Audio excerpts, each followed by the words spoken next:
मग पोलीस स्टेशनला मी काय यावं? पोलीस स्टेशनला येऊन अरे वा, म्हणजे मी इथे मी आरटीआयचा अर्ज द्यायचा नाही? पोलीस ते कंट्रोलला कोणी तक्रार केली मला माहिती नाही. हे बघा, तक्रार माझ्या विरोधात तक्रार केलेली आहे, पण मी काहीच केलं नाही. मला इकडे फक्त माझं ऍप्लिकेशन त्यांना देतोय, ते घेत नाही. आता तुम्ही दत्तात्रय रामचंद्र तरडे साहेब, पोलीस शिपाई क्रमांक 110 627 मुंबई शहर, तुम्ही इथे आलेलात. माझं त्यांना ऍप्लिकेशन घ्यायला सांगा, विषय संपतोय. इथं होत नाही. मग मला आरटीआयचा अर्ज द्यायचा नाही, माझ्यावरतीच गुन्हे दाखल करणार का? अर्ज नाही तसा. हा, आपल्याला 100 नंबरचा कॉल पडलेला आहे. मग मी माझ्यासाठी पडलाय का तो? हो, तुमचे काय म्हणणं आहे त्यांचं? काय म्हणणं आहे त्यांचं? त्यांचं असं मी आरटीआयचा अर्ज देऊ नये असं म्हणणं आहे का? त्यांचं असं म्हणणं आहे. काय म्हणणं आहे, दाखवा. सदर ठिकाणी एक किसम वाद घालत आहे. काय वाद घालतोय? काय वाद घालतोय? मी इथे फक्त आरटीआयचे पेपर दिलेले आहेत आणि अहो मला पोलीस मदत हवी आहे, मला पण पोलीस मदत हवी आहे. आरटीआयचा अर्ज, आता तुम्ही आलेलाच आहात तर माझी मदत करा.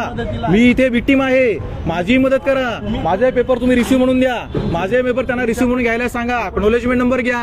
तुमच्या पण मदतीला आलेलो आहोत. मग माझी मदत करा, मी जातो लगेच. आपण पोलीस स्टेशनला जाऊन आमचं पोलीस स्टेशनला नाही, मी इथून लगेच जातो, मला काही संबंध नाही. माझं डिस्पॅच मिळालं की मी चाललो. ठीक आहे, काय प्रॉब्लेम नाही. हा, येत नाही काय प्रॉब्लेम. चला चला साहेब. नाव ते घ्या, पोलिसाला सिनियर चालेल ना. तुमचं काय हो नो, यांचं नाव पाहिजे ना आपल्याला. कोण आहे माणूस त्याचं कळलं पाहिजे आपल्याला. तुम्ही व्हिडिओ काढला, व्हिडिओवरचं नाव कसं? नाव सांगायला तयार नाही. तेवढं व्हिडिओ आमची नावं घेतली सगळ्यांची विचारून, स्वतःचं नाव नाही. माझ्या अर्जावरती मला डिस्पॅच दिलं ना तर मी 2 मिनिटं जातो. यांनी मला देत नाही डिस्पॅच, ते कळलं का? हे बघा, काउंटर बंद केलेलं आता. हे अशा पद्धतीने काउंटर बंद केलेलं आहे.